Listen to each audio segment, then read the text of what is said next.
வெற்றி கொண்டான் விஜய் அப்படின்னு இந்த வீடியோக்கு தம்ப்நெயில ரெடி பண்ணிட்டு நாங்கள் பேசவே ஆரம்பிக்கிறோம்.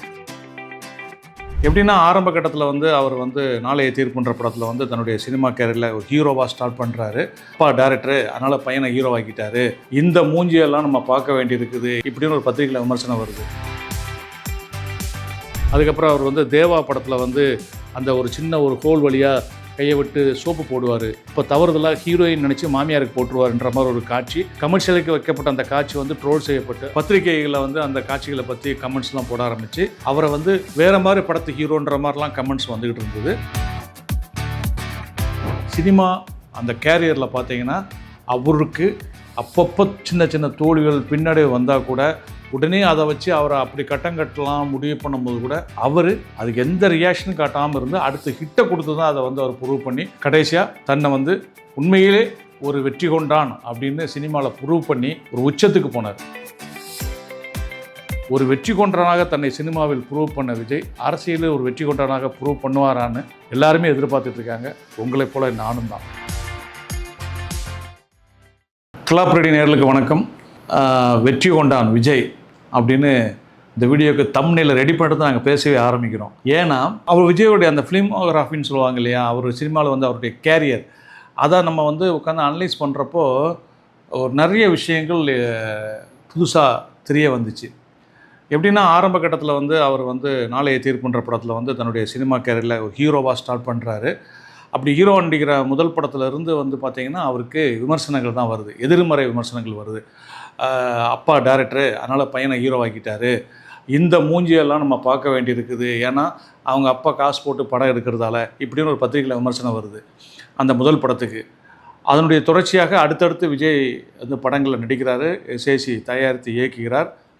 அப்படியே அவருடைய மார்க்கெட் வந்து ஒரு ஹீரோவாக நடிச்சிட்ருக்காரு. பார்க்குறவங்க எல்லாருக்கும் என்னென்னா அப்பா டேரக்டர் மகனை வச்சு படம் எடுக்கிறாரு, ஓகே அவங்களுக்கு சினிமாவில் இன்ஃப்ளூயன்ஸ் இருக்குது, காசு இருக்குது, அதனால் அவங்க படம் எடுக்கிறாங்க, இப்படிப்பட்ட ஒரு கண்ணோட்டத்துலேயே அவருடைய படங்கள் வருது, ரிலீஸ் ஆகுது, ஒரு 2 வாரம் 3 வாரம் போகுது, அப்புறம் அடுத்த படம் அவங்க எடுக்கிறாங்க. இப்படி போயிட்டுருக்கிற காலகட்டத்தில் எத்தனை நாளைக்கு எடுக்க போகிறாரு, கொஞ்சம் நாளைக்கு எடுப்பார், அதுக்கப்புறம் இந்த ஹீரோலாம் எங்கே சினிமாவில் நிற்க போகிறாங்க அப்படின்னு சினிமா வட்டாரங்களில் வந்து பேச்சு போயிட்டுருக்கு. அது எனக்கு தெரியும்.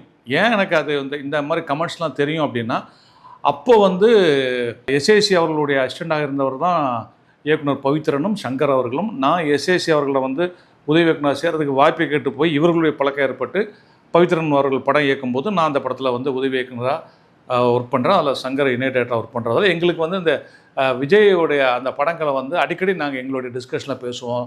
ரிலீஸ் ஆகிற படங்களை வந்து சங்கருக்கும் பவித்ரன் சார் அவர்களுக்கும் தெரிஞ்சதுங்கிறதால நானும் சங்கர் சார் பவித்ரன் சார்லாம் போய் படங்களை தேட்டரில் பார்ப்போம். இதனால் இந்த கமெண்ட்ஸ் எல்லாம் பார்த்துக்கிட்டே இருக்கிறோம்.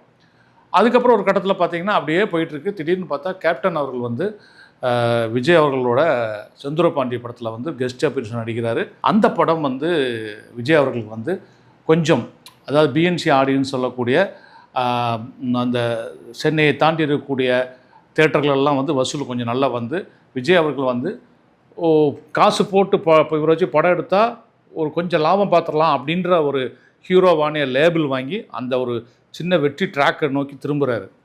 அதுக்கப்புறம் வந்து ஆர்பி சௌத்ரி அவர்கள் வந்து விஜய் அவர்களை புக் பண்ணி விக்ரமன் அவர்கள் இயக்கத்தில் பூவே உனக்காகன்னு படம் வருது. அது வந்து சென்னை ஆரம்பித்து தமிழ்நாடு முழுக்க எல்லா ஊர்லேயும் அந்த படம் ஹிட்டு. அந்த படத்துக்கு 150 டேஸ் 170 டேஸ் எல்லாம் வந்து போஸ்ட் விட்டுறாங்க. படம் பெரிய ஹிட்டு. விஜய் அவர்கள் நன்றாகவே ஒரு வெற்றிகரமான ஹீரோ ட்ராக்குள்ளே வந்துருந்தார்.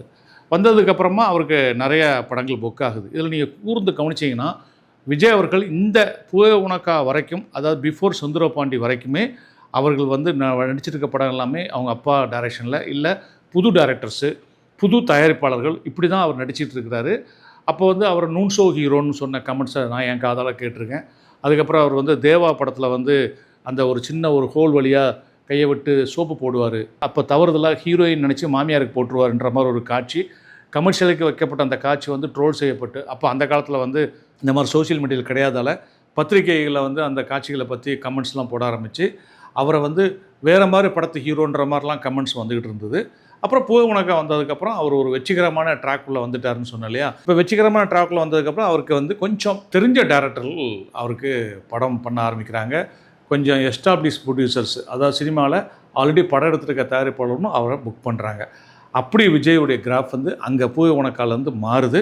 அதுக்கப்புறம் விஜய் அவர்களுக்கு வந்து காதலுக்கு மரியாதை ஒரு பெரிய ஹிட் ஆகுது. அப்புறம் குஷி ஹிட் ஆகுது. இதுக்கிடையில் வந்து அவர் வந்து average, below average, above average, super duper hit, அப்புறம் அவர் இப்படி தான் அவருடைய கிராஃப் வந்து வந்துகிட்டே இருக்குது. அப்போ ஒரு கட்டத்தில் பார்த்தா விஜய் அவர்களுக்கு வந்து சடார்னு வந்து தெலுங்கு ரீமேக்கு போக்ரி வருது, வந்து அது நல்ல ஹிட் ஆகுது. அதுக்கப்புறம் கில்லி தெலுங்கு ரீமேக் வருது, அது ஹிட் ஆகுது. இப்படி வந்து விஜய் அவர்களுக்கு 2 ரீமேக்கு கில்லியும் போக்ரியும் ஹிட் ஆகுது. விஜய் அவர்களுக்கு மார்க்கெட் நல்லாவே வந்துடுது. இப்போது தமிழ் சினிமாவில் அவருடைய ட்ராக் வந்து வேகமாக முன்னணியில் போயிட்டுருக்க ஒரு ஹீரோவாக போகிறாரு.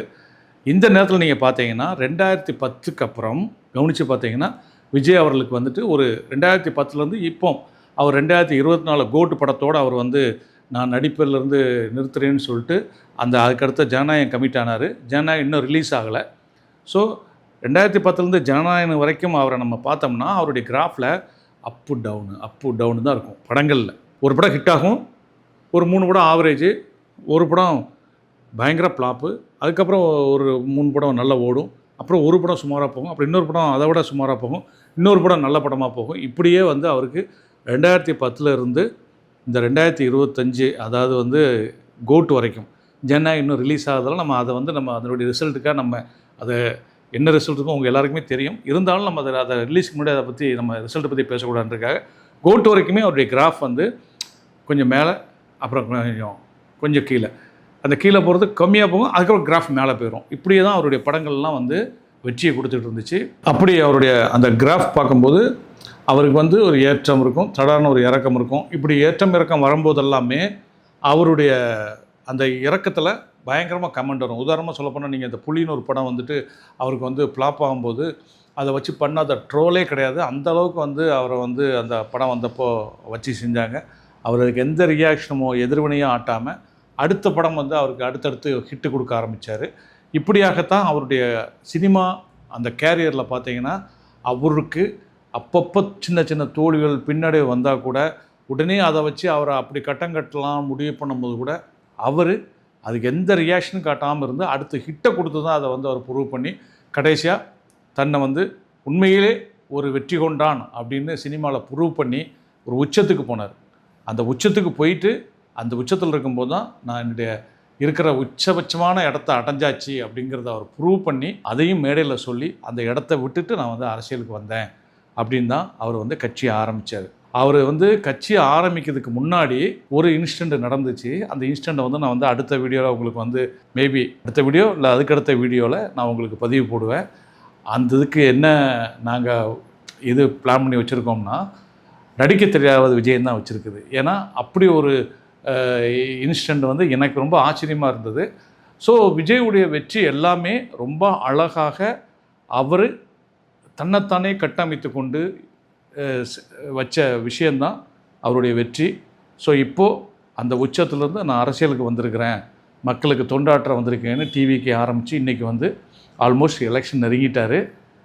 இதில் சினிமாவில் எப்படி அவர் ஏற்ற இறக்கங்களை சந்தித்து தன்னை ஒரு வெற்றி கொண்டான் நிரூபித்தாரோ அதே மாதிரி அரசியலையும் அவர் அதிக ஓட்டு வாங்கியோ இல்லை அவர் மக்கள் வந்து அவரை அடுத்த அவர் தான் நாங்கள் எங்களை அடுத்து ஆளணும்னு முடிவு பண்ணி அவருக்கு ஓட்டு போட போகிறாங்களா, இதே அதிக அளவில் ஓட்டு வாங்க போகிறாரா, இல்லை அதிக பெர்சன்டேஜில் வாங்க போகிறாரா, அதிக இடங்களை வாங்க போகிறாரா, எதுவுமே இப்போ நாம் ப்ரெடிக்ட் பண்ண முடியாட்டாலும் கூட ஒரு வெற்றி கொண்டவனாக தன்னை சினிமாவில் ப்ரூவ் பண்ண விஜய் அரசியலில் ஒரு வெற்றி கொண்டவனாக ப்ரூவ் பண்ணுவாரான்னு எல்லாருமே எதிர்பார்த்துட்ருக்காங்க. உங்களைப் போல நானும் தான். அடுத்த ஒரு நல்ல வீடியோவில் உங்களை சந்திக்கும் முறை உங்களிருந்து விடைபெற்றுக் கொள்வது உங்கள் அன்பு ஏ. வெங்கடேஷ்.